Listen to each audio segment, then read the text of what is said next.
1940 के दशक की ऐसी अदाकारा जो बेहद खूबसूरत थी। खूबसूरती ऐसी बला की कि उन्हें एक बार कोई देख लेता तो उनके चेहरे से नजरें हटाना मुश्किल हो जाता था।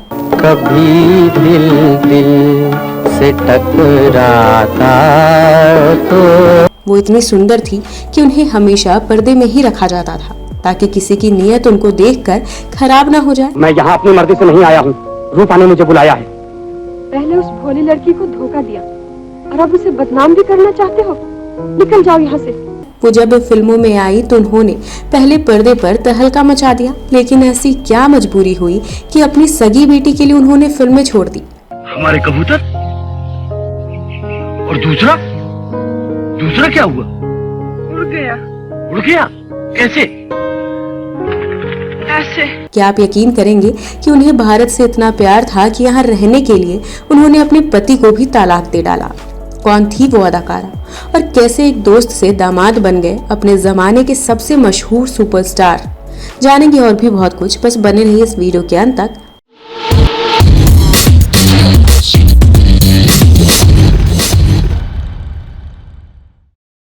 वरना मुझे उस कुत्ते को आवाज देनी पड़ेगी जो तुम जैसे चोरों को शीश महल से भगाना खूब जानता है। किसे धमकाती हो? बहादुर।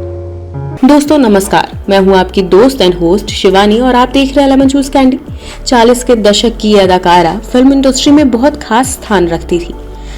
हम जिस हसीना की खूबसूरती का बखान कर रहे हैं वो थी नसीम बानो, दिग्गज अभिनेत्री सायरा बानो की माँ और अभिनेता दिलीप कुमार की सास। ऐसी सास जो दिलीप कुमार से सिर्फ 6 साल ही बड़ी थी। जी हाँ, सिर्फ 6 साल।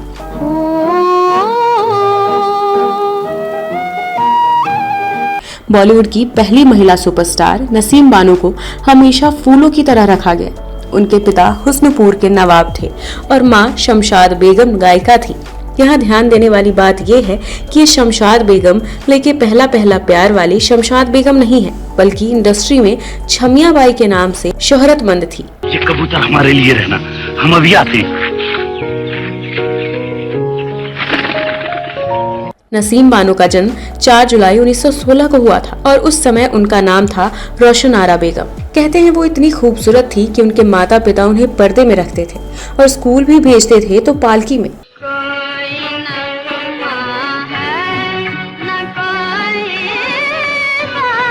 एक बार नसीम अपने स्कूल की छुट्टियों में अपनी माँ के साथ फिल्म सिल्वर किंग की शूटिंग देखने गई और बेहद प्रभावित हुई। उधर स्टूडियो में नसीम की सुंदरता देखकर कई फिल्मकारों के बीच उनकी चर्चा होने लगी।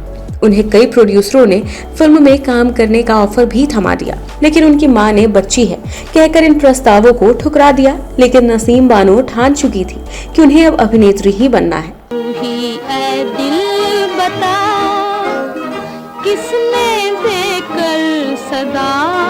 मां के विरोध के बावजूद नसीम बानो जिद पर अड़ी रही और घर में भूख हड़ताल कर दिया और इजाजत लेकर ही मानी। जब मुंबई आई तो उन्होंने प्रोड्यूसर सोहराब मोदी के साथ कॉन्ट्रैक्ट साइन किया और कई फिल्में की। इन फिल्मों में तलाक, मीठा जहर, बसंती और भी कई शामिल हैं। लेकिन फिल्म पुकार में नूरजहां का किरदार निभाकर नसीम मशहूर हो गई। फिल्म की पब्लिसिटी के दौरान उनकी सुंदरता पर उनको ब्यूटी क्वीन और परी चेहरा का नाम दिया गया, जो काफी सालों तक इनके साथ रहा। आँखों का पैमाना छलका दिया। फिल्मी करियर में अपने पैर जमाने के बाद नसीम बानो ने अपने बचपन के दोस्त मियां एहसान उल हक से शादी की, जो कि एक वास्तुकार थे। उनके साथ नसीम बानो ने ताजमहल पिक्चर्स के बैनर की शुरुआत की। इसके बैनर तले 1942 से 1949 के बीच उन्होंने कई फिल्में बनाई, जिसमें उजाला, बेगम, मुलाकात, चांदनी रात और अजीब लड़की जैसी फिल्में शामिल हैं।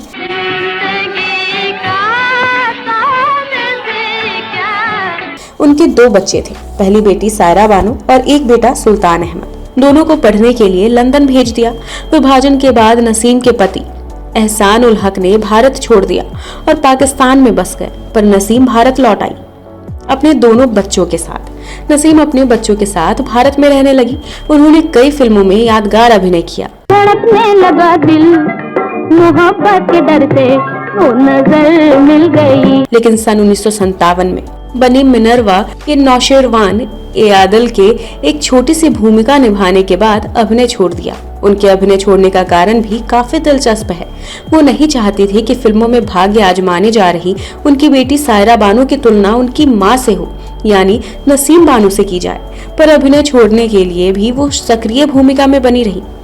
रूप चाम है दुनिया, रूप चाम है दुनिया। पहले एक निर्माता के रूप में उन्होंने अपने हाथ आजमाए और बाद में अपनी बेटी की ड्रेस डिजाइनर बनी।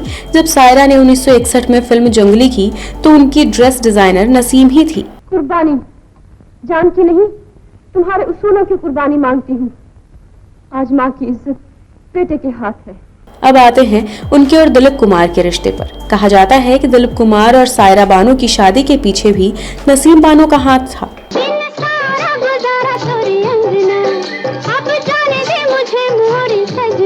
जब वो दिलीप कुमार से मिली तब वो अभिनय से दूर हो चुकी थी और दिलीप कुमार सुपरस्टार थे। हालांकि दिलीप साहब नसीम के व्यक्तित्व से काफी प्रभावित थे।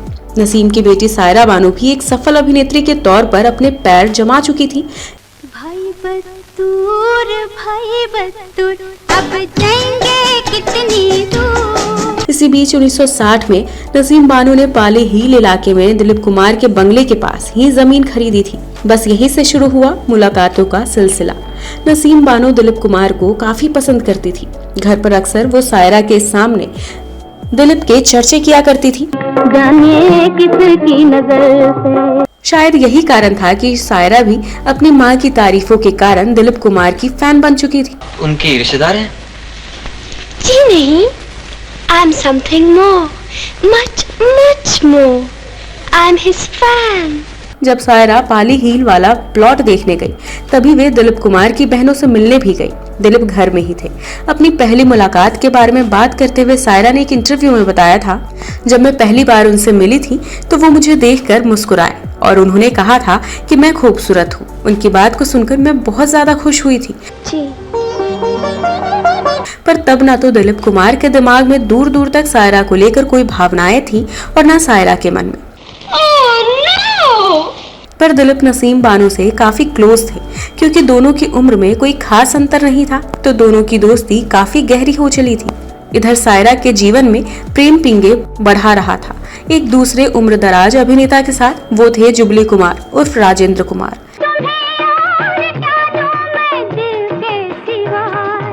एक दौर ऐसा भी था जब सायरा राजेंद्र कुमार के अफेयर के चारों तरफ चर्चे थे। तुमको हमारी उम्र लग जाए। सायरा की राजेंद्र कुमार के साथ डेटिंग की खबरें आने लगी थी। दरअसल अपनी पहली ही फिल्म जंगली से सायरा सुपरस्टार बन गई थी। उनकी बाद की फिल्मों ने भी खूब कमाल किया। आई मिलन की बेला देखो आई, उनसे नैन मिले मैं शर्मा। सायरा सुपरस्टार तो बन गई, पर दिलीप कुमार के अपोजिट उनके काम करने का मौका उनको काफी समय तक नहीं मिला। कहते हैं उसकी वजह यह थी कि दिलीप कुमार को सायरा बच्ची लगती थी। दोनों की उम्र का फासला भी काफी था, लिहाजा फिल्मकार सायरा को राजेंद्र कुमार के साथ कास्ट करते रहे। तुम आह भरो और शिकवे करो, ये बात हमें इत्तफाकन दोनों की ऑन स्क्रीन जोड़ी लोगों को पसंद भी आने लगी। दोनों की साथ में कई फिल्में हिट होती गई। गॉसिप करने वालों को मसाला भी मिलने लगा था और गॉसिप धीरे धीरे सच में बदलने लगे। 1964 में रिलीज हुई फिल्म आई मिलन की बेला में राजेंद्र कुमार के अपोजिट सायरा बानो नजर आई थी। उस वक्त उनकी खूबसूरती के चर्चे खूब हुआ करते थे। खूबसूरत सायरा बानो को देख राजेंद्र कुमार भी दिल दे बैठे थे। अभी तो तुम हो मेरे साथ कि हमको नींद नहीं। बस यहीं से सायरा राजेंद्र के रोमांस के चर्चे शुरू हुए, पर विडंबना ये थी कि जुबली स्टार की पत्नी और 3 बच्चे थे।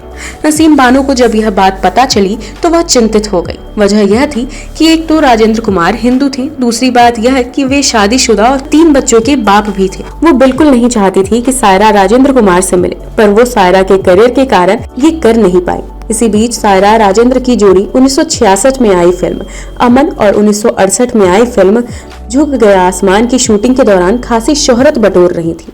कली भी न होती, जिंदगी भी न होती। होती। दोनों के प्यार के चर्चे जोर शोर से लोग कहने सुनने लगे थे। सायरा बानो उनके साथ शादी करने के सपने देखने लगी। इधर राजेंद्र कुमार भी अपना घर छोड़ने के लिए तैयार थे, लेकिन सायरा की माँ नसीम को जब ये बात पता चली तो उन्हें अपनी बेटी की नादानी पर काफी गुस्सा आया। उन्होंने इस बात की चर्चा फिल्म इंडस्ट्री के कई लोगों से की। सबने सायरा को शादीशुदा और बाल बच्चेदार राजेंद्र कुमार से दूर रहने के लिए प्यार से समझाया था, पर कहते हैं ना कि प्यार में डूबे इंसान को समझाना इतना आसान नहीं होता, तो सायरा नहीं मानी। हमने तेरी जान बचाई, अब इस जान की फिक्र करो ना। कोई खतरा है तुम्हारी जान को? हाय हाय हाय, एक दुश्मन जान को अपनी जान बना लिया है, चुपके चुपके। हालांकि राजेंद्र कुमार को बात कुछ समझ में आ गई कि उनका घर परिवार है, सो वो खुद सायरा से दूर होने लगे। दोनों की दूरियों की खबरें भी आने लगी। किस्सा सायरा बानो के जन्मदिन का है। 23 अगस्त 1966 को सायरा बानो अपना 22वां जन्मदिन मना रही थी। कहते हैं दिलीप कुमार भी आमंत्रित थे, लेकिन उन्होंने पहले ही समारोह में शरीक न होने का खेद पत्र भिजवा दिया था। राजेंद्र कुमार से बढ़ती दूरियों के कारण सायरा खासी अपसेट थी। मामला तब और तूल पकड़ता दिखने लगा जब समारोह में राजेंद्र कुमार अपनी पत्नी के साथ पहुंच गए। अब तो सायरा पागल ही हो गई और रोने लगी। मामले की गंभीरता भांप नसीम बानो ने दिलीप कुमार को फोन किया और सिचुएशन संभालने की मिन्नतें करने लगी। दिलीप साहब ना नहीं कह सके और सायरा के जन्मदिन पर आए। जन्मदिन की पार्टी खत्म होने के बाद रात में नसीम बानो ने दिलीप कुमार से सायरा बानो को समझाने को कहा। दिलीप साहब ने सायरा बानो से कहा कि वे राजेंद्र कुमार के साथ लव स्टोरी पर अपना स्टैंड क्लियर करें, उनसे रिलेशनशिप की बेवकूफी भरी हरकतें ना करें। सब आपस में मिलकर और अपने काम को अपना धर्म समझकर करें, तो कल हमारा देश भी दुनिया के सारे मुल्कों के आगे अपना सर ऊंचा करके खड़ा हो सकेगा, और इस बात पर मेरा पूरा विश्वास है। प्रिंसिपल साहब, दिलीप कुमार उन्हें समझाते रहे। सायरा मान गई, पर हैरत भरी शर्त के साथ। कहते हैं कि सायरा बानो ने कहा कि अगर दिलीप कुमार उनसे शादी को राजी हो जाएं, तो वह राजेंद्र कुमार का पीछा छोड़ देंगी। आखिरकार दिलीप कुमार को सायरा बानो के जिद के सामने झुकना पड़ा। हालांकि सायरा बानो ने अपने इंटरव्यू में इस चर्चा को गलत बताया था और कहा कि वास्तव में दिलीप कुमार साहब ने ही उन्हें प्रपोज किया था। बहरहाल उसी साल 1966 में ही दोनों विवाह बंधन में बंध गए। सायरा के जन्मदिन के 6 हफ्ते बाद सबको हैरान करने वाली खबर आई कि दोनों 2 अक्टूबर 1966 को मंगनी करने जा रहे हैं। सब हैरान थे कि आखिर सायरा बानो के जन्मदिन के महज 2 महीनों में ऐसा क्या हुआ कि दिलीप कुमार मंगनी और फिर निकाह को राजी हो गए। बाद में पता चला कि दिलीप कुमार को जो फिल्म इंडस्ट्री में द मोस्ट एलिजिबल बैचलर संबोधित किए जा रहे थे, ने विवाह के लिए हामी भर दी है और इस तरह दिलीप कुमार अपनी दोस्त नसीम बानो के दामाद बन गए। गजब चमकई इंडिया तोरी आधी रात। दोनों की मैरिड लाइफ काफी अच्छी बीती और बाद के वर्षों में दोनों ने फिल्म में साथ काम कर अपनी ऑन स्क्रीन जोड़ी भी बनाई। बीच के 1-2 वर्षों को छोड़कर जब दिलीप साहब ने आसमा नाम की एक महिला से शादी कर ली थी, सायरा बानो के साथ उनके संबंधों को मोहब्बत की मिसाल के तौर पर याद किया जाता है। आपको हमारी आज की स्टोरी कैसी लगी जरूर बताइएगा। आज के लिए बस इतना ही। अब दीजिए अपने दोस्त एंड होस्ट शिवानी को इजाजत। नमस्कार।